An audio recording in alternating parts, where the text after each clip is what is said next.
धन्यवाद सम्मानीय मंच और सामने बैठे मूर्धन्य विद्वानों और जिज्ञासुओं। ये जो विषय है असल में इसमें एक कॉमा गायब हो गया। ये लोक कॉमा आस्था पर्यावरण है। लोक तो आस्था ही है। मैं अभी ताजा तरीन बात से अपनी बात को शुरू कर रहा हूं कि अभी आप सभी लोग अखबारों में देख रहे होंगे कि इजिप्ट में, मिस्र में पूरी दुनिया चिंता कर रही है कि जलवायु परिवर्तन पर क्या किया जाए। इस दुनिया ने, इस देश ने, हमारे समाज ने महाभारत के वन पर्व को या ब्रह्मवेद पुराण के उस हिस्से को पढ़ लिया होता जिसके अंदर बता दिया गया है कि प्रकृति जब किस तरीके से अपना चरित्र बदलती है तो सावधान हो जाओ कि युग समाप्त होने वाला है। हमने नहीं पढ़ा। क्यों पढ़े? अब असल बात है कि मेरे लोक में आस्था क्या है जो पर्यावरण का संरक्षण करती है। एक बात बहुत स्पष्ट रूप से जान ले कि पर्यावरण जिस प्रकार से एक नई अवधारणा है वैसी अवधारणा विकास है। विकास भी एक नई अवधारणा है जिसने पर्यावरण के लिए संकट खड़ा किया। पहले हमने विकास को उपजाया, फिर विकास ने जब हमको खटखटाना शुरू कर दिया तो हमने बोला कि पर्यावरण शब्द भी आ गया। हमारे परिवेश का, हमारे लोक का शब्द उन्नति था जिसके अंदर देश काल, जल, जंगल, जमीन, जन और जानवर सभी एक साथ उन्नति करते थे। विकास में मैटेरियलिस्टिक है, भौतिक है। और औसत निकाल के बता दिया जाता है कि राजेश साहब का सैलरी और आपका सैलरी में औसत इतना है तो भारत की औसतन जो इनकम ये है। तो ये विकास की अवधारणा है। विकास की अवधारणा से पर्यावरण की अवधारणा पैदा हुई। लेकिन क्या हमारी लोक और आस्था ऐसी थी क्या? आपको बोला गया कि सुबह उठिए और देव को पुष्प अर्पित करिए।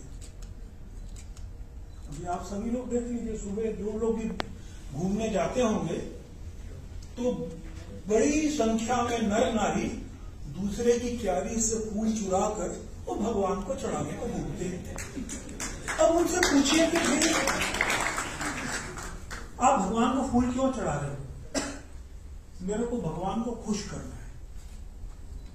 मेरा सवाल ये, आपका घर, आपके आसपास का पूरा परिवेश, पत्ता पत्ता, जर्रा जर्रा उस खुदाबंद भगवान ने बनाया है। हम उसी के संतान हैं तो उससे नाराज क्यों है? मैंने ऐसा कुछ कर्म किया है क्या कि उनसे नाराज होगा? और कोई ऐसा कर्म किया है कि मैंने लाल रंग का फूल चढ़ा दिया, अमरूद चढ़ा दिया तो जो नाराज भगवान है खुश हो जाएगा, बोले तेरा पाप खत्म? ऐसा है क्या? है सर?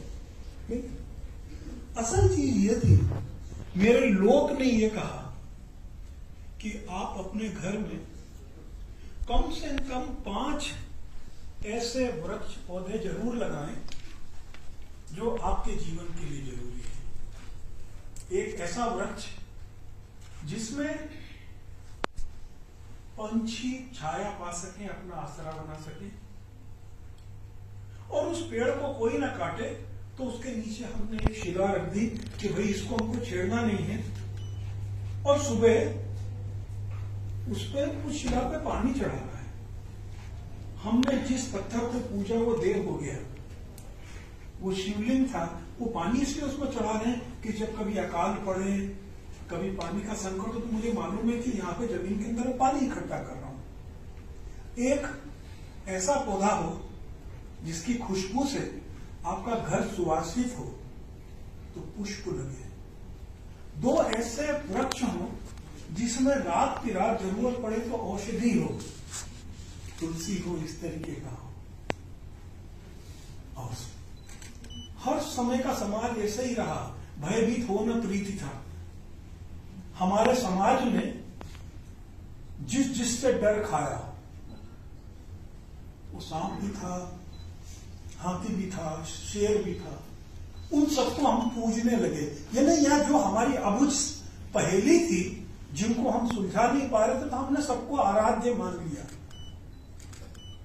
हमारा लोग जानता था कि आराध्य बनाने के लिए हमको इनको एक घोटी पिलानी होगी। तो उन्होंने बोला कि पुष्प लेके देव को चढ़ाना है, उसको खुश करने के लिए। देव को नाराज ही नहीं है, मेरा पिताजी मुझसे क्यों नाराज होगा, मेरी माँ मुझसे क्यों नाराज होगी, नाराज नहीं होगी तो फूल से क्यों खुश होगी।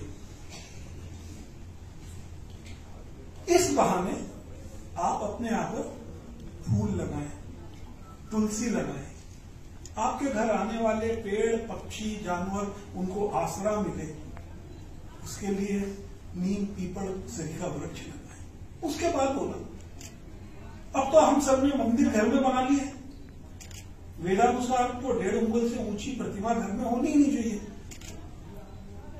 हर समय जो लोग भोपाल में रहते हैं, उस समय जो मंदिर हुआ करते थे शहर के बाहर हुआ करते थे। तो क्या कहते थे, आप उस बहाने सुबह उठे, तैयार हुए और मंदिर को गए, आपका वॉक हुआ, वॉकिंग जिसको आप अंग्रेजी में कहने लगे। उसके बाद में आपने घंटा बजाया, आपका शरीर चला, आपने ताली बजाई, आपका ब्लड सर्कुलेशन हुआ, आपने परिक्रमा की, आपका एक चिंतन हुआ, आपने जमीन पर साष्टांग किया, आपके पूरे शरीर की एक्सरसाइज हो गई। जब एक्सरसाइज हो गई तो पंडित जी ने बोला 2 दाने कुछ मीठे के मुंह में ले लो, तो आपको थोड़ा ग्लूकोज मिल गया और आप घर आ गए। असल में लोग की आस्था ये थी, इस्लाम में भी यही हुआ।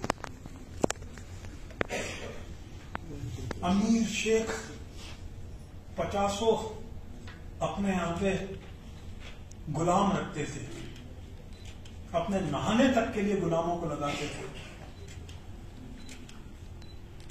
5 वक्त नमाज की जब बात आई तो उन्होंने ये बोला 5 वक्त है तो आप उठ के वजू करेंगे, नहीं अपने आप को शुद्ध करेंगे।